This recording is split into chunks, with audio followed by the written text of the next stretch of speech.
Ketika kanak-kanak kita menggunakan alat, tongkat. Tapi melepaskan diri dari tongkat ini tidak gampang. Maka spiritualitas adalah proses melepaskan diri dari ketergantungan terhadap yang lain. Agar kita mampu berjalan sendiri di atas kaki kita sendiri. Ini yang disebut kesejatian. Ini yang disebut dengan kemurnian. Kembali pada kekuatan sendiri. Tidak tergantung pada yang lain. Itu yang diinginkan Tuhan. Agar kita mampu menjadi diri kita sendiri. Tidak tergantung pada yang lain. Mampu menjadi substansi. Menjadi substansi yang absolut. Oleh karena itu, menjadi diri sendiri, mengenal diri, mencapai kesejatian adalah tujuan utama. Mampu berjalan di atas kakinya sendiri. Mampu berjalan di jalannya sendiri, bukan di jalannya orang lain. Disebut beragama karena kita berjalan di jalannya orang lain. Artinya kita berjalan dengan tongkat. Kita belum berani berjalan tanpa tongkat. Jadi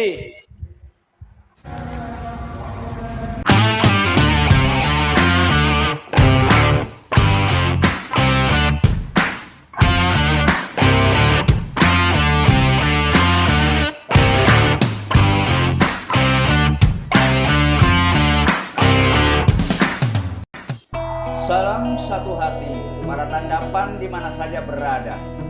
Pertama-tama yang mengucapkan puji syukur dan berterima kasih sebesar-besarnya kepada Tuhan yang Maha Cinta atas seluruh kenikmatan yang senantiasa Engkau anugerahkan kepada kami semuanya. Dan kedua, yang ingin mengucapkan terima kasih kepada Niang Rose Hamiza Aziha, Bunda Niang Rose Hamiza, yang selalu memberikan semangat dan dukungannya kepada Hyang dalam mendampingi hidup Hyang. Salam cerdas selaras, sahabat-sahabat semuanya yang ada di seluruh Nusantara. Salam rahayu. Bertemu kembali dengan Hyang Weldo dalam acara bincang-bincang santai. Kali ini Hyang tertarik untuk membicarakan tentang kesaksian, tentang bersaksi. Apa sebenarnya yang dimaksud dengan bersaksi? Yang dalam bahasa Arabnya adalah bersahadat. Ada apa dengan bersahadat? Apakah kita sudah bersahadat? Apakah kita sudah benar-benar bersaksi? Lalu apa bedanya menjadi seorang saksi dengan seorang penonton? Nah, ini yang jadi masalah. Karena seringkali kita dengar di zaman dulu tuh kalau ada bioskop, kalau mereka akan memainkan film tertentu, biasanya sebelum film itu main, mereka berkeliling dengan mobil yang memberitahukan bahwa film yang akan main adalah ceritanya seperti ini. Nah, biasanya mereka berteriak-teriak, saksikanlah, saksikanlah, saksikanlah, bahwa film yang akan main di malam ini berjudul bla bla bla bla. Jadi dengan cerita ini seolah-olah terdengar bahwa bersaksi itu nggak jauh beda dengan penonton. Karena tawaran-tawaran yang seringkali keluar, saksikanlah, seolah-olah tontonlah. Jadi bersaksi seolah-olah menonton. Nah ini jadi masalah. Nah, apalagi kalau kita sedang nonton wayang kulit. Nah itu lagi. Di dalam wayang kulit itu juga ada cerita. Ya, kalau ceritanya tentang Pandawa Lima, tentang Mahabharata, maka di sana pun juga banyak bercerita tentang saksi, tentang kesaksian. Cuma di sana disimboliskan dengan jimat. Jimatnya orang-orang Pandawa yang seringkali disebut sebagai Jamus Kalimasada. Jika dikupas, apa itu Jamus Kalimasada? Adalah 2 kalimat syahadat. Ada apa dengan 2 kalimat syahadat? Tapi permasalahan yang paling inti bukan masalah 2 kalimatnya, tapi adalah tentang kesaksian itu sendiri. Apa yang dimaksud dengan kesaksian? Apakah perbedaannya dengan menonton atau menjadi penonton? Menjadi saksi apakah sama dengan menjadi penonton? Mari kita belajar bersama, sinau bareng demi untuk kebaikan bersama. Silakan, selamat datang semuanya. Bertemu kembali dengan dia. Mari kita belajar bersama ya, tentang sesuatu yang sudah biasa kita dengar, tapi sepertinya kita nggak puas dengan apa yang kita dengar tentang apa itu yang dimaksud dengan bersaksi. Dan ternyata bersaksi itu bukan masalah biasa.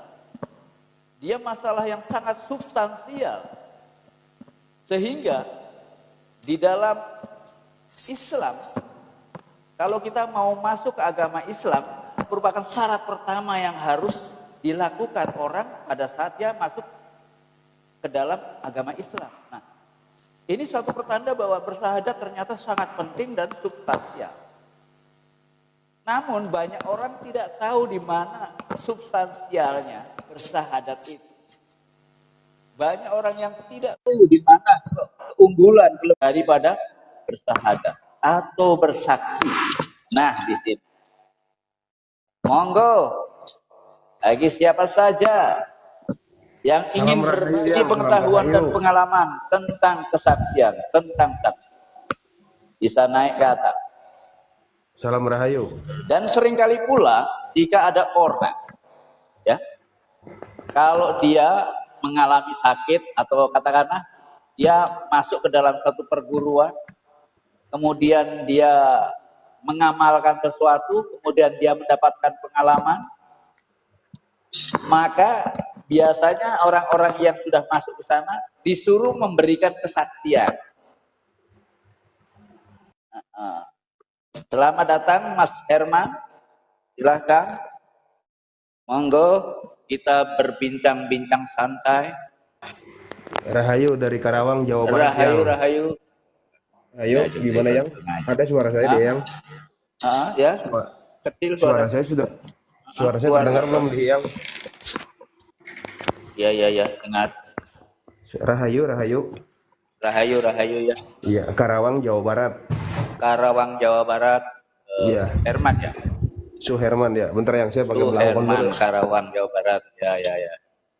Mikrofon dibetulin dulu, takut nggak ada suaranya. Iya. Yang mana? Ini mikrofon tuh ini.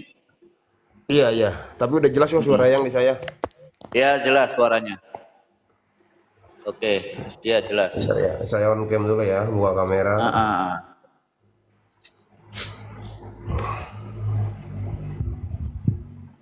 Dah, jelas harus pakai belangkon. Ya. Rahayu, nih kalau on cam begini kan kelihatan gantengnya. Iya, gitu yang. Tahu yang Karawang, Jawa Barat? Karawang, Jawa Barat? Iya, yang tahu Karawang. Iya, pernah ke Karawang yang? Iya, sepertinya pernah, tapi nggak tahu, lupa mungkin dulu. Iya, mungkin di wujud sebelumnya. Karawang. Karawang itu yang terkenal dengan berasnya ya kalau nggak salah ya. Iya. Terkenal dengan goyangnya. Iya. Goyang Karawang.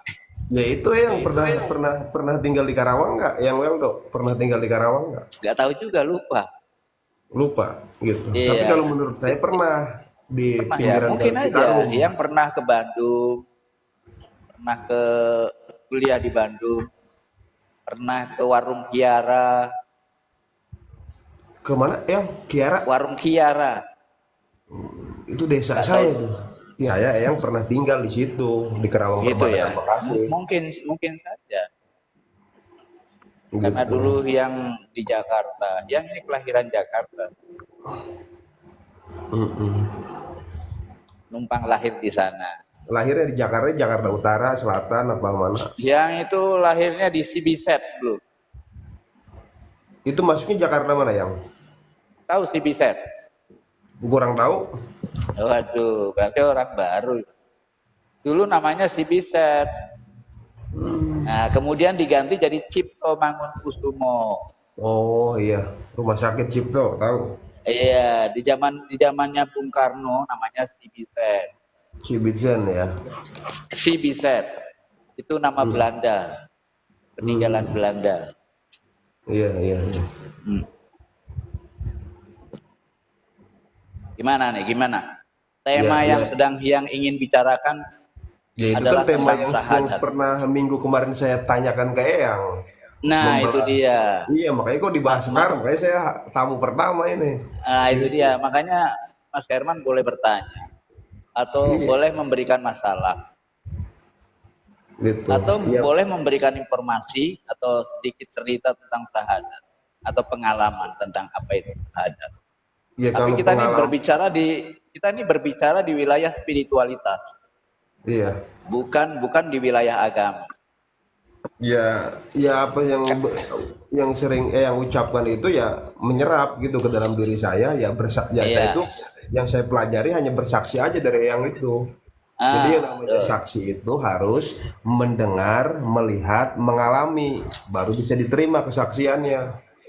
Ya, Gitu ya, bukan ya. hanya sekedar mendengar-mendengar aja. Kan kalau Hmm. pelajaran agama mah kan semuanya hanya mendengar. Iya. Iya, belum melihat dan belum mengalami kalau pelajaran agama tuh. Kan kalau kita sering sekali dengar ada yang dibilang misalnya ini orang saksi sejarah. Iya, Ya, ini orang saksi kejadian. Kalau ada kejadian ada saksinya, ya. iya, Berarti di situ menjadi saksi ternyata bukan sekedar penonton. iya. Iya kan? Mengalami pada pas saat kejadian tersebut.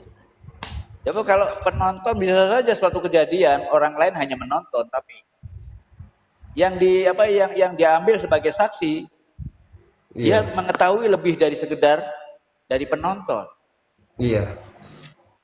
ya kan? Jadi Nah ini pemeran kalau gitu kita, ya. Hah?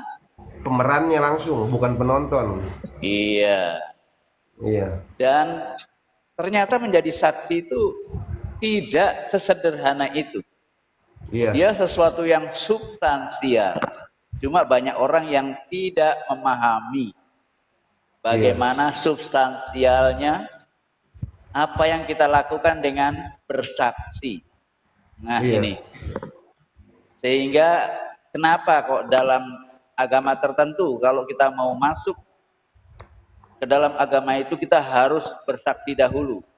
Ternyata bersaksi itu memang sangat substansial. iya, Sangat-sangat substansial. Cuma banyak manusia yang tidak tahu dan tidak memahami. Ini universal sekali loh bersaksi. iya, Sangat universal. Itu permasalahan spiritual bukan agama. Orang-orang agama memahami syahadat hanya sebatas mengucapkan dua kalimat syahadat atau bersaksi atas nama kepercayaan tertentu. iya, Sedangkan secara spiritual bersaksi itu tidak sedangkal dan tidak sebatas itu. iya, Oleh karena itu malam ini yang berusaha untuk membicarakannya.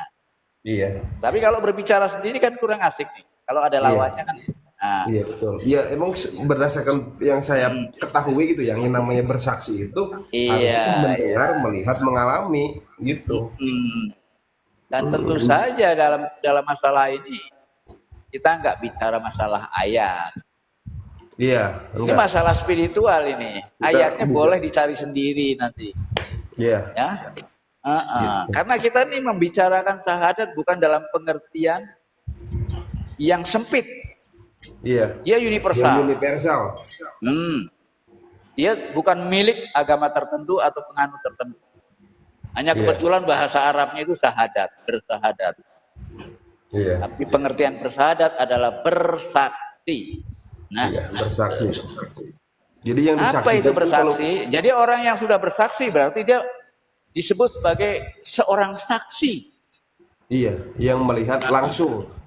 Nah, tapi pengertian sebagai seorang saksi tidak sedangkal itu. Iya. Karena orang disebut sebagai saksi adalah saat orang itu sadar. Iya. Sadar sebagai dirinya yang sebenarnya. Iya. Hah? Betul yang betul. Ketika orang bersaksi, itu berarti dia berada di dalam kesadaran yang penuh. Atau dengan kata lain, pada saat kita mampu menjadi seorang saksi, pikiran kita tidak ada lagi. Lanjut yang lanjut. Ya. Lanjut. Jadi menjadi saksi itu bukan perkara biasa. Menjadi saksi artinya sadar, terlibat dalam suatu keadaan, terlibat dalam suatu keberadaan. Apakah seorang saksi sama dengan seorang penonton? Tidak sama sekali. Tidak, ya betul. Iya. Kalau seorang penonton, dia duduk di pinggir, dia tidak terlibat sama sekali dengan yang ditonton. Dia bisa duduk berjam-jam di atas kursi di depan TV, dan dia nggak peduli dengan apa yang ditonton, dan tidak ada keterlibatan sama sekali. Itulah penonton. Sedangkan sebagai saksi, ya, sebagai saksi dia terlibat, ikut berpartisipasi, dia terlibat dan ikut memberikan keberadaannya. Masalahnya begini, kalau kita berbicara tentang kesaksian, ini dalam kajian dan dalam tataran spiritualitas.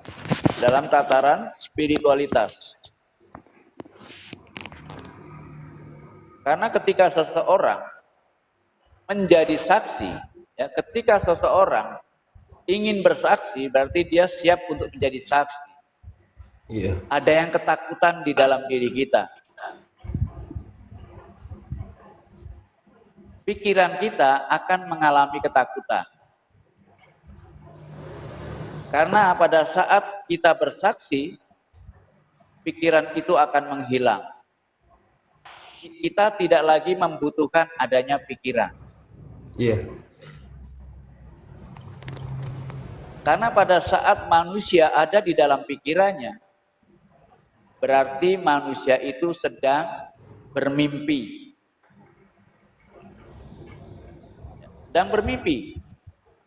Dia hanyut di dalam pikirannya. Pikirannya melayang-layang. Nah, orang-orang yang sedang ada di dalam mimpi, sedangkan mimpi itu bisa terjadi dalam tidur. Jadi orang-orang yang berada di dalam pikirannya adalah orang-orang yang sedang tidur. Nah, orang-orang yang sedang tidur tidak bisa disebut sebagai saksi. Iya, jadi harus menembus ke dalam saksi itu yang berarti kita harus melepaskan pikiran kan menurut Eyang. Jadi pikiran kan hanya kendaraan menuju ke saksi bukan melepaskan lagi. Dengan sendirinya pada saat kita mampu bersaksi, pikiran itu lenyap. Iya. Itu dengan sendirinya. Setelah kita selesai bersaksi, kita masuk lagi ke pikiran, terjebak lagi ke diri ini. Nah, itu namanya belum mampu menjadi saksi itu. Oh, belum mampu yang ya? Iya, kalau masih naik turun begitu belum mampu menjadi saksi. Harus benar-benar lepas ya yang ya. Iya. Berarti harus benar-benar melepas gitu yang ya? Harus benar-benar lepas. Jangan bukan lepas lagi dengan sendirinya. Oh, jadi ketika kita bersaksi, pikiran itu menghilang. Sama dengan ketika kita bangun berarti tidak tidur. Sadar ya? Iya kan? Pada saat kita bangun tidur enggak? Tidak tidur. Tidak tidur ya? Pada saat kita bersaksi berarti kita keluar dari pikiran. Ya, orang disebut tidur kalau dia sedang ada di dalam pikirannya. Ya, banyak orang yang tidur di malam hari, tapi lebih banyak lagi orang yang tidur di siang hari. Iya. Kalau tidur di malam hari itu tidurnya sendiri-sendiri, individual. Sedangkan tidur yang dilakukan orang-orang di siang hari ini kolektif. Semua orang tertidur karena semua orang hanyut di dalam pikirannya masing-masing. Ketika semua orang sedang hanyut di dalam pikirannya masing-masing, berarti setiap orang sedang berjalan mengikuti pikirannya. Mungkin pikirannya sedang berhayal tentang sesuatu, tentang keinginannya, tentang cita-citanya, tentang tujuan hidupnya. Dan mereka semua sedang tidur, sedang bermimpi. Mereka benar-benar tidak berada di sini dan sekarang. Nah, ini orang-orang yang semacam ini dalam spiritualitas kita sebut sedang tertidur, sedang di dalam mimpi. Sebetulnya dalam agama pun dikatakan bahwa sesungguhnya kamu tuh hidup di alam mimpi, alam yang sementara. Maka bangunlah, bangunlah. Nah, perintah bangunlah, bangunlah ini kan perintah yang menganjurkan kita untuk bangun dari tidur, bukan sekedar tidur di malam hari, tapi tidur di siang hari, tidur di dalam pikirannya sendiri-sendiri. Nah, mungkin kalau kita ingat dengan ceritanya Nabi Muhammad, yang ditegur dengan kata-kata, "Hei orang yang berselimut," gitu kan? Seolah-olah ada perintah bangunlah, bangunlah. Kalau perjalanan Nabi Muhammad itu kan perjalanan bersaksi yang Isra Mi'raj itu. Sebagai bersaksi, dia udah bersaksi, selamanya bersaksi. Iya, ketika dan tidak pernah perjalanan itu. Kalau sudah terbangun ya terbangun, tidak akan tidur lagi. Kalau sudah bangun tidur lagi, nah itu namanya siapa itu? Penyanyi siapa itu? Basuri, Palmaru. Basuri. Kalau Basuri begitu. Bangun tidur lagi, udah tidur bangun lagi, tidur lagi. Dan manusia kalau sudah tertidur lagi untuk bangun yang kedua kali itu sulit sekali. Sulit. Kenapa? Manusia untuk bisa bangun dari tidurnya, manusia untuk bisa bangun dari ketidaksadarannya, itu butuh dipukul berkali-kali. Iya kan? Segala macam bencana yang dialami oleh manusia, entah itu bangkrut, kehilangan apa, atau kena penyakit apa, itu kan pukulan-pukulan hidup. Yang nyata ya. Iya. Bahwa untuk membangunkan seseorang itu butuh dipukul berkali-kali. Karena manusia itu nggak jauh beda dengan batu hitam. Kesadarannya adalah seperti api yang bersembunyi di balik batu hitam itu. Apinya baru muncul kalau batu itu dipukul berkali-kali. Artinya kesadaran manusia itu baru muncul kalau dia diberi penderitaan atau mengalami penderitaan, kesusahan, kebangkrutan. Barulah dia menyadari kekeliruannya. Iya betul ya. Jadi manusia untuk bangun itu butuh pukulan berkali-kali. Itu bangun yang pertama kali. Bayangkan kalau sudah bangun kemudian tidur lagi, berarti apa perlu dipukul lagi? Berarti pukulan yang kedua akan lebih berat. Iya. Tapi kalau misalnya dia nggak nyampe ke arah kesadaran, rada ngejelimet juga yang. Ya, itulah. Itu gimana tuh yang? Kalau begitu gimana itu? Ya setiap orang tergantung pada pukulannya. Ada pukulan yang pada akhirnya membuat dia pasrah. Pasrah ini juga sesuatu yang bagus. Iya. Menerima pasrah itu yang. Iya. Pasrah adalah puncak. Pasrah adalah jalan yang terbaik. Cuma untuk mencapai pasrah bukan hal yang mudah. Karena yang disebut pasrah itu merupakan tindakan tanpa tindakan. Iya. Yang dimaksud tindakan tanpa tindakan itu gimana yang contohnya ya? Yaitu pasrah. Kalau sampean pasrah, tapi masih punya teori tentang bagaimana pasrah yang baik, itu namanya bukan pasrah. Gitu ya. Iya. Intinya terima, Mas. Udah Iya, diterima. kalau Terima, pasrah terima, dia terima, masih ya. menggunakan doa, dia kalau dalam pasrah dia masih berdoa, berarti belum pasrah, dia masih mengandalkan doa. Iya, iya, iya. Iya Soalnya kan? kalau Siap. misalnya ibaratnya kesadaran sama eh, kayak doa gitu kagak nyambung maksudnya kalau emang Iya, jadi kalau kita udah pasrah, berarti tidak ada lagi yang diandalkan. udah los. Kita tidak lagi mengandalkan apapun. Apakah itu doa, apakah itu puasa, apakah itu laku-laku spiritual. Orang pasrah itu sudah betul-betul pasrah. Dan Iya, orang-orang iya. yang benar-benar pasrah ada di dalam kedamaian. Dan orang yang benar-benar pasrah akan mengakibatkan munculnya sebuah keajaiban. Oh, berarti yang kalau pasrah itu kita tidak usah melakukan tindakan spiritual semacam kayak pati geni, tirakat, Ya. nggak perlu gitu ya? Perlu lah. Iya nggak perlu. Kalau masih seperti itu berarti belum pasrah. Tapi Berarti iya. masih untuk tergantung mencapai dong. pasrah tidak gampang ya. Iya. Nah, Mm. mungkin sampean perlu melakukan pati geni segala macam ya. Itu pun Iya. juga untuk menguji kepasrahan kita. Untuk menguji aja itu yang. Iya, iya. Setelah melakukan pati geni mungkin gagal terus. Iya, iya, iya. Ya kan? Nggak jelas. Sampai akhirnya kita harus melakukan pasrah yang kedua. Pasrah yang kedua tuh apa yang contohnya? Yaitu akhirnya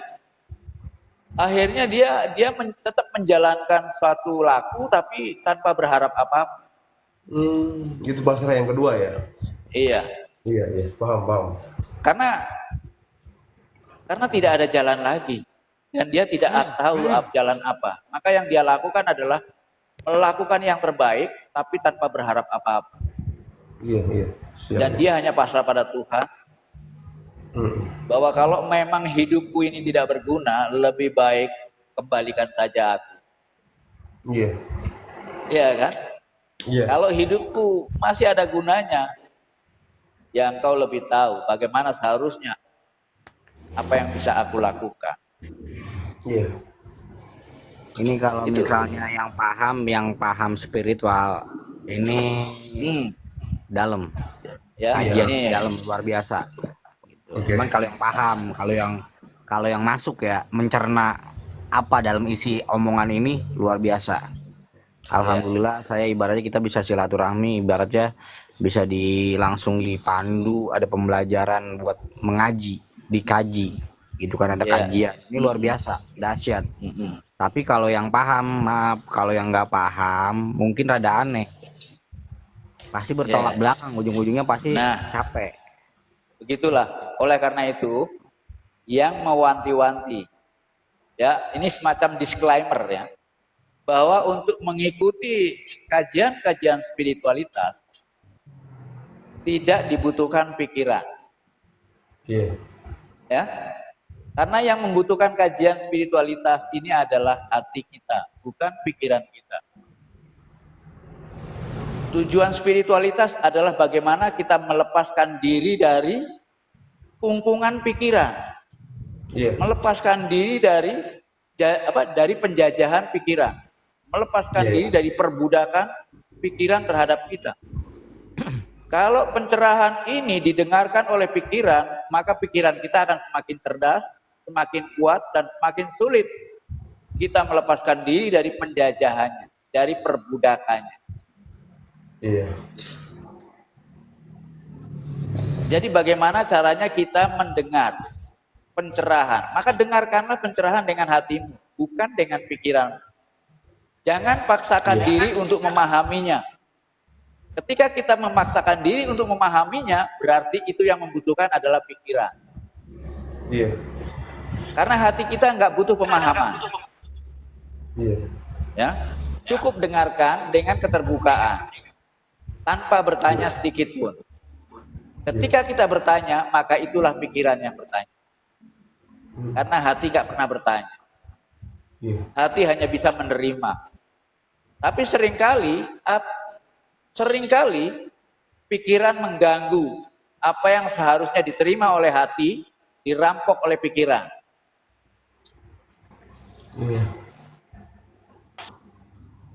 Nah, disinilah kita seharusnya bagaimana menjadi bijak agar pikiran tidak jadi penghalang. Ya? Apa yang seharusnya masuk ke dalam hati, seringkali pikiran menghalanginya. Ya? Sama seperti apa yang seharusnya dibutuhkan oleh perut kita, seringkali dihalangi oleh mulut kita. Padahal perut nggak peduli rasanya seperti apa. Perut hanya bisa menerima apa yang dimakan oleh mulut. Tapi mulut selalu punya pilihan. Iya. Ya kan? Kalau nggak ini aku nggak mau. Ini mulut. Sedangkan perut nggak peduli. Bahkan ketika yang masuk ke dalam mulut itu batu, perut pun tidak bisa menolak. Iya. Ya, sama dengan hati kita. Apapun yang dipikirkan oleh pikiran, hati kita tidak bisa menolak. Ya. Pikiran kita bisa berpikir seliar-liarnya, tapi akibatnya adalah hati kita. Hati kita yang menerima akibatnya. Iya. Kalau hati kita ini gelisah, resah, itu efek dari pikiran kita sendiri. Sama dengan mulut kita. Mulut kita bisa makan seenaknya sendiri, tapi yang merasakan sakit kalau salah makan siapa? Yang mana? Perut kita. Yang perut kita. Iya. Mulut sama sekali tidak merasakan akibatnya, dia bisa makan terus nggak peduli. Tapi perut yang merasakan akibat. Jadi cuma begitu pula dengan pikiran kita. Kita boleh berpikir seliar-liarnya, tapi akibat yang dirasakan adalah hati yang akan mengalaminya, hati yang akan merasakannya. Oleh karena itu, pikiran dan mulut harus kita kendalikan. Kita kendalikan mulut demi perut. Kita kendalikan pikiran demi hati. Iya, paham ya.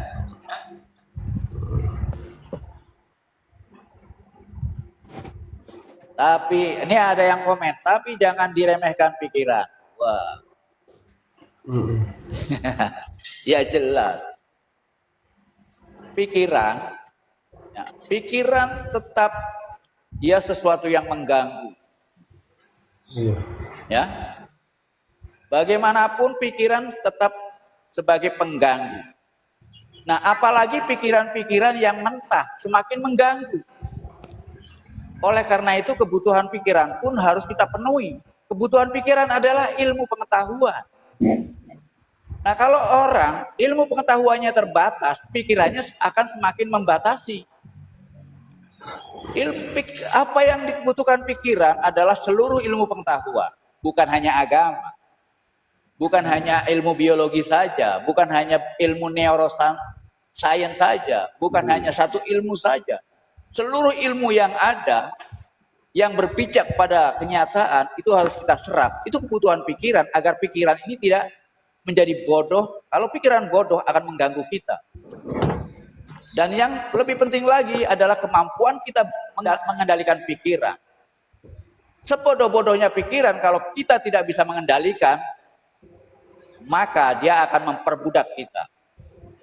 Apalagi pikiran-pikiran yang cerdas, dia akan lebih memperbudak kita. Bagaimanapun juga, pikiran harus ada di bawah kendali kita. Pikiran itu memang penting, tapi lebih penting lagi adalah kemampuan mengendalikannya. Itu yang lebih penting. Assalamualaikum Eyang. Ya. Waalaikumsalam. Sama dengan kita boleh punya mobil yang hebat. Iya.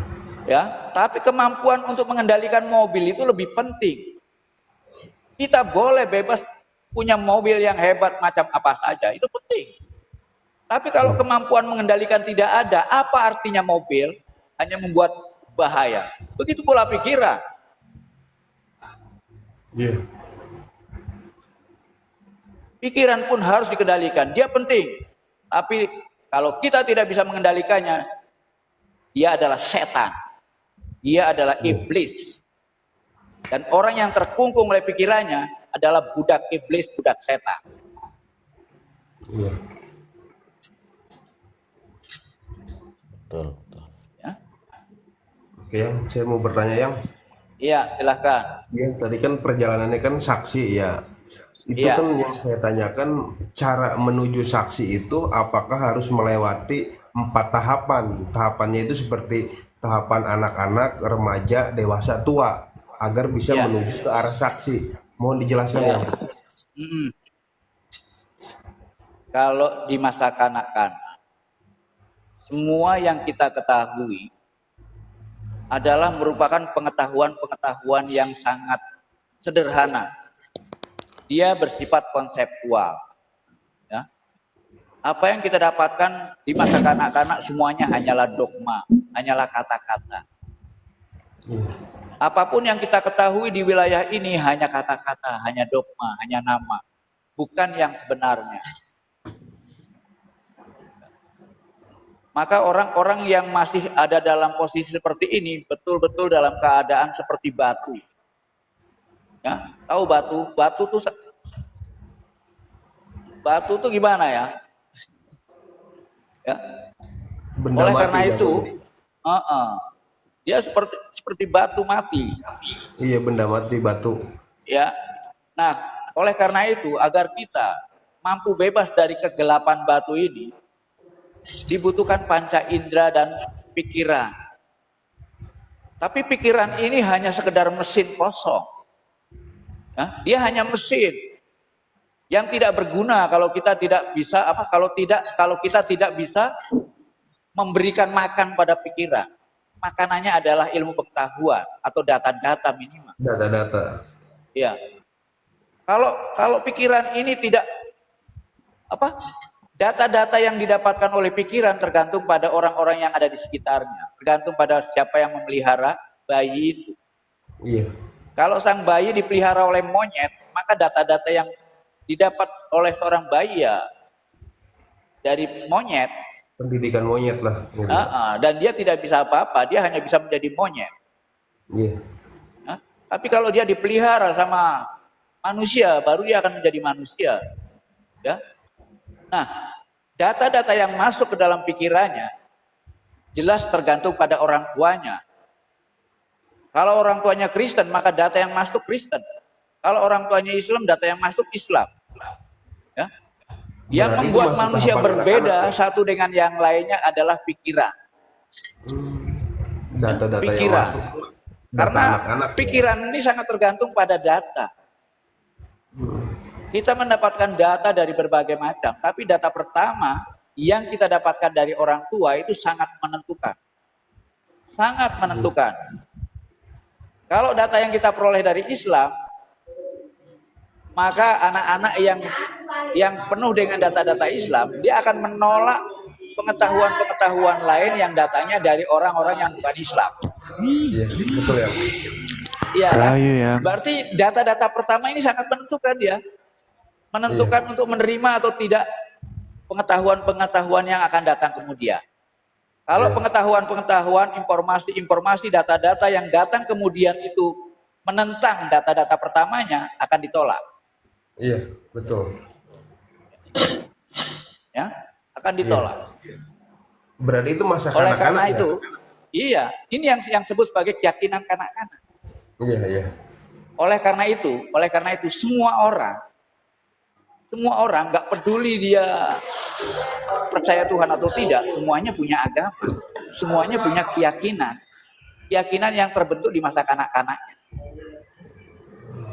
Ada seorang saintis yang nggak percaya Tuhan, ya itu juga keyakinannya dia yakin bahwa Tuhan tidak ada. Itu keyakinan anak-anaknya. Ilmu pengetahuan yang dia gunakan hanya dia gunakan untuk membela keyakinannya. Rahayu yang. Ya, rahayu, rahayu Mas Eko. Bagaimana? Semoga dilanjut yang. Ya, malam ini kita berbicara tentang bersahadat, tapi kita tidak terikat di situ, kita bisa bebas, tapi kita bisa kembali lagi pada tema apa itu syahadat dan apa itu bersaksi. Rahayu. Salam Lanjut kenal. yang tadi masih data kanak-kanak, Semuanya. lanjut ke data Iya, remaja. masih kanak-kanak, oke. Iya. Jadi, oleh karena itu, kita harus menyempurnakan pikiran dengan berbagai macam data, dengan berbagai macam ilmu pengetahuan. Ya. Kemudian kita berusaha untuk menjernihkan pikiran, agar pikiran ini mampu berpikir objektif, tidak terikat pada keyakinan tertentu. Keyakinan kanak-kanak ini kalau bisa dihancurkan. Iya. Bahkan kalau perlu kita menghancurkan semua keyakinan. Belajar berpijak pada kenyataan. Ya. Karena apapun pengetahuan, baik itu pengetahuan agama, sains, ataupun filsafat, semuanya harus kita kembalikan pada kenyataan. Kenyataan adalah sumber dari semua pengetahuan. Kalau semua pengetahuan tadi mengambang, tidak lagi berpijak pada kenyataan, maka pengetahuan tadi bisa diragukan. Tapi perlu diketahui pula, yang disebut kenyataan itu bukan hanya yang nampak di mata, tapi ada kenyataan yang tidak nampak di mata. Nah, banyak saintis tidak mampu menembus ke wilayah ini. Sehingga kadang-kadang saintis merasa hebat. Dengan mudah melecehkan pengetahuan-pengetahuan yang bersifat metafisik. Padahal pengetahuan saintis itu masih mentah. Hanya berpegang pada pengalaman-pengalaman empiris yang sangat fisik. Mereka tergantung pada yang nampak. Mereka tidak mampu melihat yang tidak nampak. Nah ini, ya. Mohon dijelaskan yang kenyataan yang tidak nampak yang belum paham. Contohnya aja.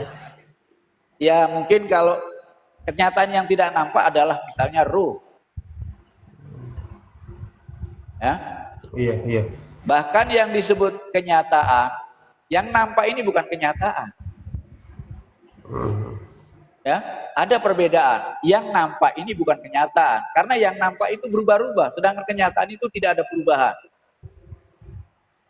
Iya. Ya, apa yang sampean lihat di dalam yang nampak ini bukan kenyataan, karena semua yang nampak berubah-ubah. Lihatlah diri kita sendiri. Kalau kita melihat diri kita sendiri dari luar, dari yang nampak, selalu berubah. Dulu kita hanya sperma. Kemudian kita menjadi bayi, menjadi anak-anak. Makin lama semakin dewasa, tua. Pada akhirnya mati kembali. Iya. Tapi di dalam diri kita ada kenyataan yang tidak lahir dan tidak mati. Iya. Ada kenyataan yang tidak pernah berubah. Yang tidak Itulah nampak kenyataan. itu ya? Hah? Iya, yang tidak nampak itu yang tidak pernah berubah. Nah, ya? itu yang tidak nampak. Iya, paham yang. Tapi dia yang paling ada karena di dalam dirinya tidak kenal yang namanya awal dan akhir. Iya. Yang mengalami awal dan akhir itu tubuh kita. Iya, tubuh jasad ya. Iya, yang nampak. Iya. Ya. Di situ. Jadi, disinilah kita harus bisa membedakan mana kenyataan dan mana kejadian. Apa yang nampak ini adalah kejadian. Sedangkan yang disebut waktu adalah rentetan kejadian. Siang dan malam itu bukan kenyataan, tapi kejadian. Lahir dan mati itu bukan kenyataan, tapi kejadian. Makanya ada kata-kata kun fayakun. Itu bukan nyata, menjadi nyatalah. Bukan. Kun fayakun. Jadilah, maka terjadilah. Jadi kun fayakun itu masih di wilayah kejadian.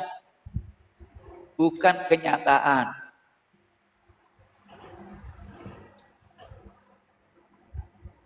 Maka permasalahan kenyataan inilah yang dalam ajaran Jawa disebut kasu nyata.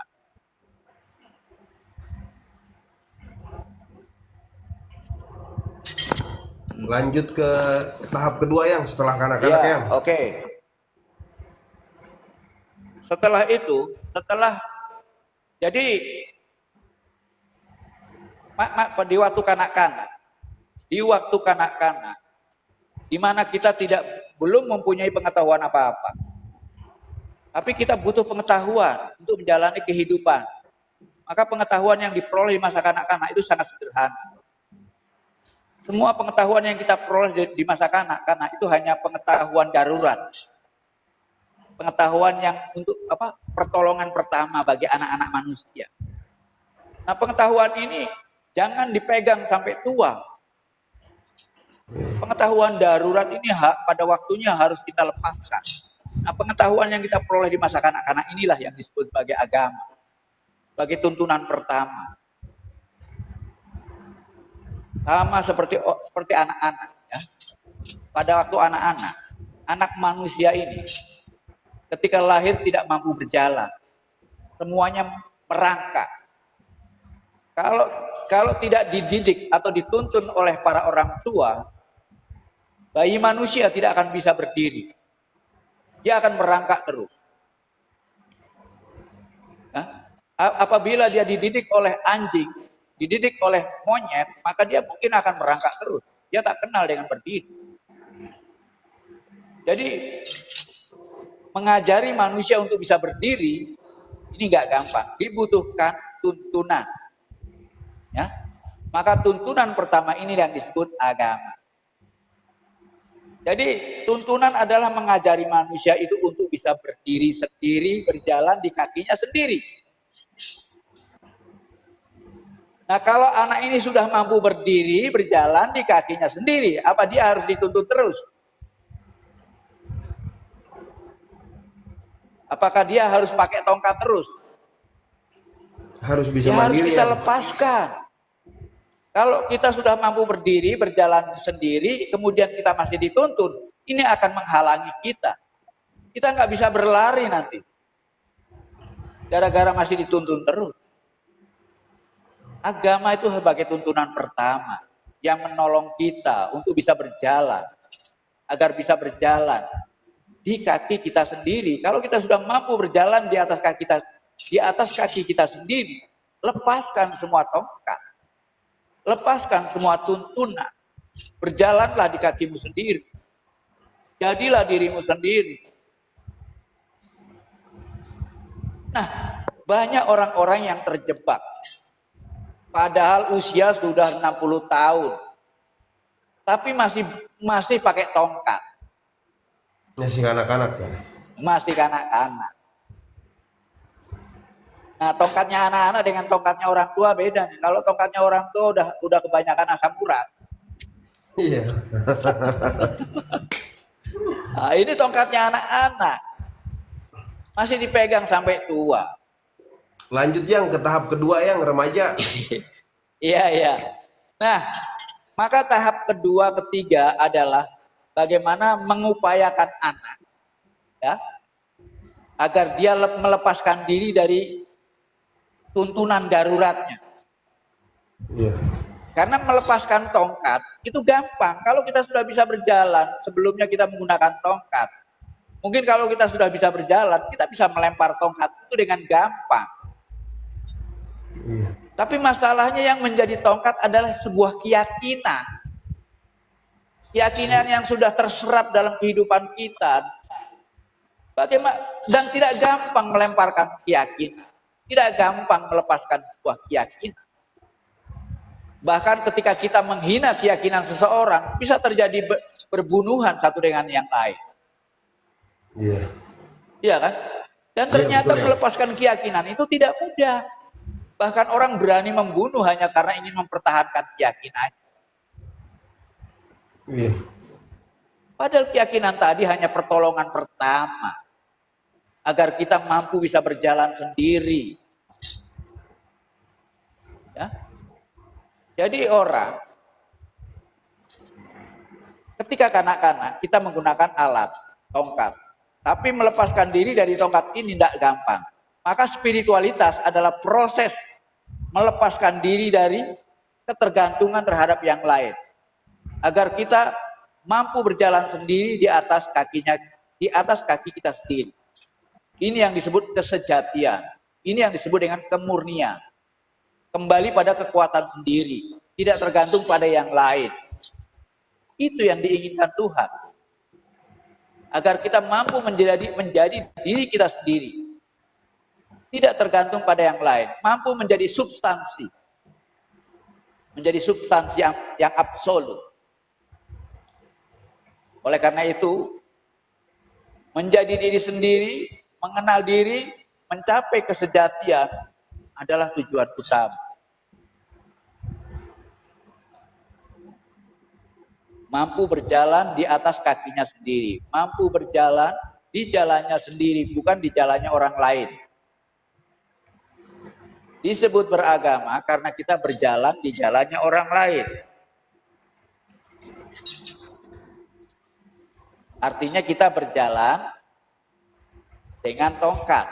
Kita belum berani berjalan tanpa tongkat.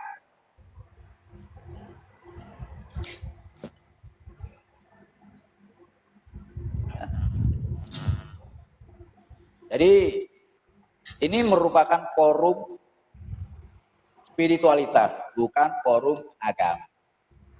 Tapi juga kita bisa membahas agama dalam tataran spiritual. Agar orang-orang menyadari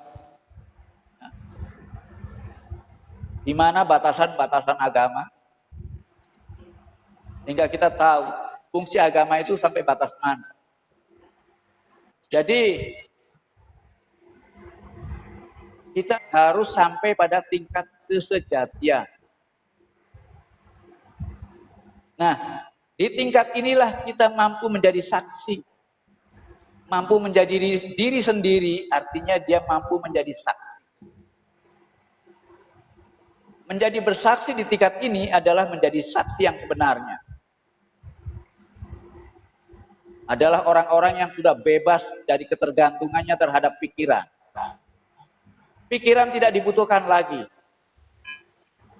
Semua pengetahuan yang kita peroleh lewat pikiran, semuanya serba darurat, semuanya konseptual. Assalamualaikum. Waalaikumsalam.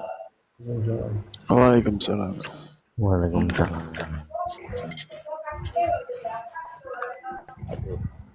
Iya, lanjut Ya. Yang. Iya, Lanjut Yang. Lanjut yang. Iya. Jadi seperti itu. Ya. Kita kembali lagi pada tema, atau mungkin bisa ditanyakan kembali yang belum puas.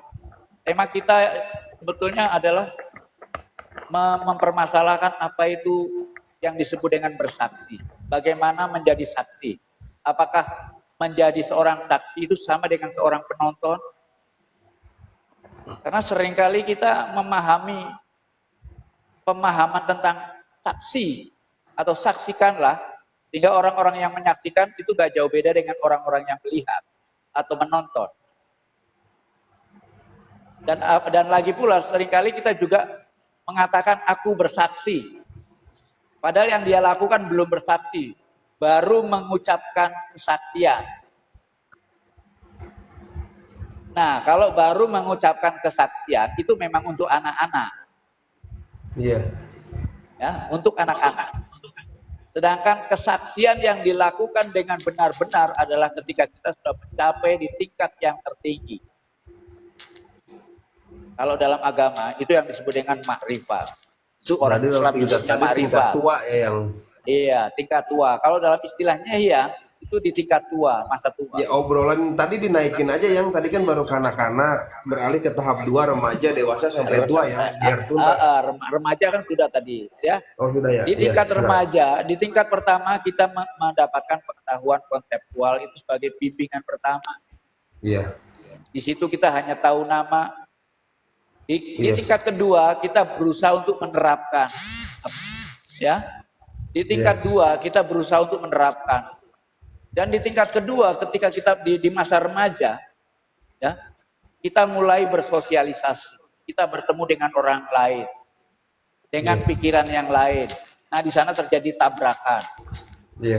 Terjadi tabrakan. Di sana ada semacam mulai membanding-banding Benturan ya. tentang pengetahuan yang dia peroleh. Sehingga keyakinan kita teruji. Nah, keyakinan kita semakin kuat atau menjadi lemah gara-gara bersosialisasi. Iya.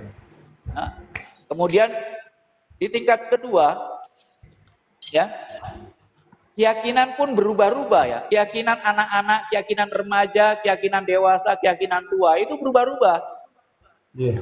Tapi seringkali orang-orang tidak berubah. Keyakinan kanak-kanak terus dibawa sampai mati. Iya. Ya. Ini Betul, kebanyakan. Ya.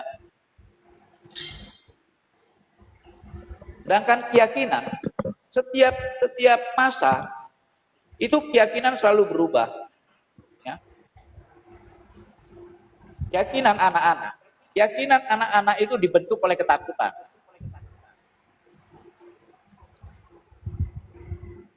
Kita masih ingat bagaimana waktu kanak-kanak kita banyak ditakut-takuti. Semua cerita yang kita dengar di masa kanak-kanak semuanya menakutkan. Tapi tidak salah itu.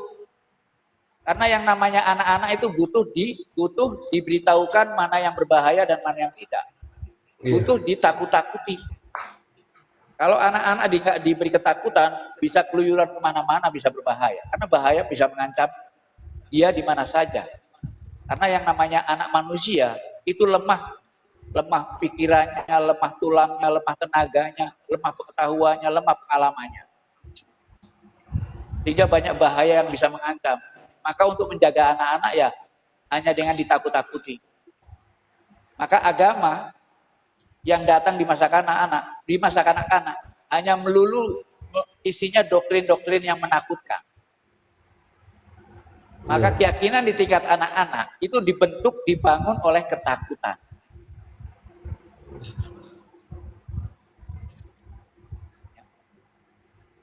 Sedangkan di masa remaja keyakinannya berubah. Ya. Berubah itu bagi mereka yang mau menumbuhkan keyakinannya, yang mau mengembangkan keyakinannya ke tingkat yang lebih tinggi. Di masa remaja, keyakinan kita akan berubah. Keyakinan kita akan lebih banyak dibangun dan dibentuk oleh adanya kebutuhan. Kalau masih kanak-kanak, keyakinan kita banyak dibangun dan dibentuk oleh ketakutan, maka di masa remaja, keyakinan kita dibangun dan dibentuk oleh adanya kebutuhan-kebutuhan. Kalau di waktu anak-anak, karena keyakinan kita dibentuk oleh ketakutan-ketakutan, maka kalau berdoa, maka doanya akan berbunyi gini. Ya Tuhan, lindungi aku dari kejahatan, lindungi aku dari setan, dari neraka, dari ini. Yang doanya selalu minta dijauhkan dari semua yang berbahaya. Karena keyakinannya dibentuk oleh ketakutan. Sedangkan di masa remaja keyakinannya dibentuk oleh kebutuhan. Sehingga ketika berdoa, dia akan, ya Tuhan, berilah aku kelimpahan, berilah aku. Maka dia akan berdoa untuk mohon apa yang dibutuhkan.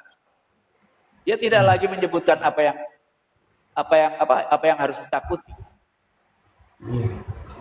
Ya, itu bedanya.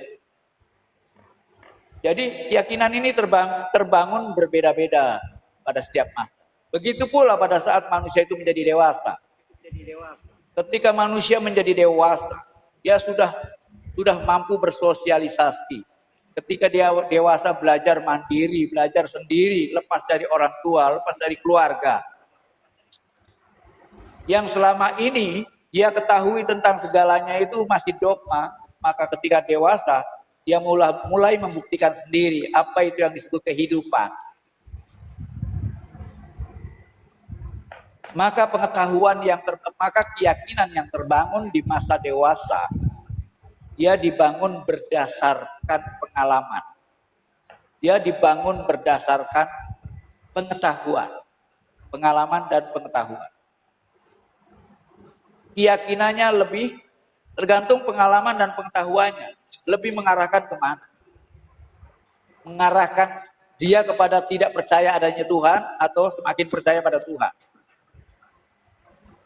Kalau pengalaman kedewasaannya dia merasa bahwa ternyata Tuhan tidak punya andil apa-apa dalam kehidupan ini misalnya, mungkin dia bisa berkembang atau berubah ke arah jadi ateis. Atau mungkin menjadi semakin spiritual. Jadi keyakinannya terbangun oleh adanya sebuah kepastian. Orang-orang yang dewasa ini sudah mampu melihat adanya kepastian.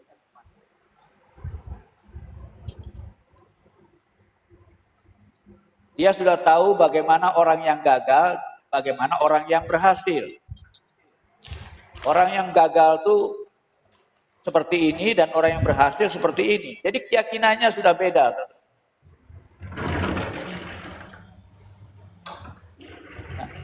Nah, sedangkan di tingkat yang tertinggi, ini menjadi orang tua di masa tua. Adalah orang-orang yang sudah mampu melepaskan diri dari pikiran.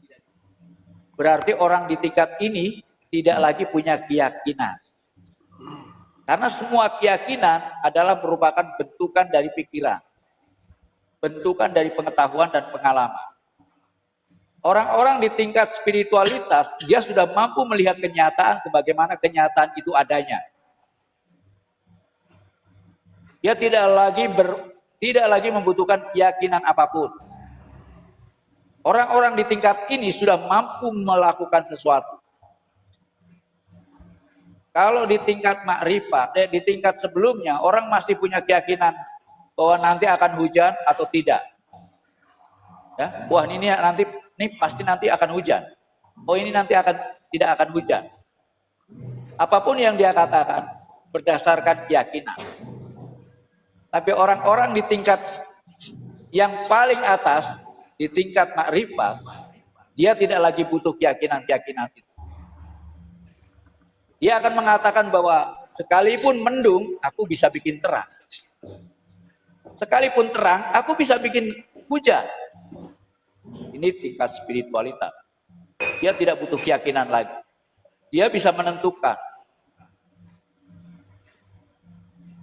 Jadi kalau orang sudah mampu di wilayah ini, dia tidak lagi membutuhkan keyakinan. Tapi dia bisa melakukan ketentuan-ketentuan. Karena di alam semesta ini ada kepastian. Ada ketentuan-ketentuan yang jelas. Ada konstanta. Bagi orang-orang yang mampu melihat adanya konstanta, maka di sana ada formulasi. Sehingga kita bisa ngatur alam. Bagaimana membuat hujan dan bagaimana membuat tidak hujan. Apakah orang yang bisa membuat ketentuan itu orang yang disebut sudah bersaksi yang tentunya sudah bersaksi orang dia tersebut sudah terlibat dengan kenyataan itu. Ya, dia sudah terlibat dengan kenyataan. Kenyataan bukan sesuatu yang berbeda. Kenyataan bukan subjek. Kenyataan bukan objek. Ya, dia menjadi kita manunggal dengan kenyataan itu sendiri. Karena alam semesta dengan tubuh kita nggak jauh berbeda. Bahkan tubuh kita atau jagat kecil ini, alam semesta yang kita di mana kita tinggal ini, justru merupakan alam semesta yang sangat menentukan. Alam semesta yang makrokosmos ini sangat tergantung pada alam semesta yang ada pada diri kita. Ya. Diri kita ini kecil, alam semesta ini besar, tapi kebesarannya dia tergantung pada kita. Itu bagi orang-orang yang sudah mampu di wilayah spiritual.